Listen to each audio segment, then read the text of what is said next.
Hi everyone, আমি শ্রী। আমার pizza খেতে খুবই ভালো লাগে। চিকেন পনির যাই হোক, যে কোনো পিৎজা বার্গার খেতে খুব ভালো লাগে। তারপর বাড়িয়ে ফেলেছিলাম পিৎজা। যাই হোক, 200 গ্রামের মতন ময়দা নিয়ে তার মধ্যে টক দই, চিনি, লবণ, সামান্য পরিমাণ বেকিং পাউডার দিয়ে একটা ডো বানিয়ে ফেলেছিলাম, বেশি বড় মানে ডাবল করার জন্য। তারপর 2-3 ঘন্টার পর সেই ডো থেকেই 2টো রুটি বানিয়েছি, একটা বড় একটা ছোট।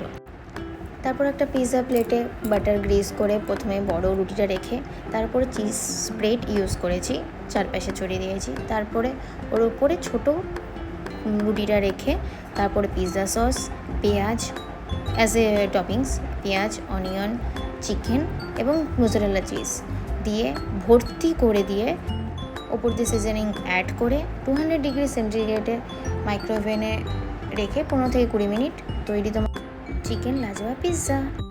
থ্যাংক ইউ ভিডিওটাকে দেখার জন্য।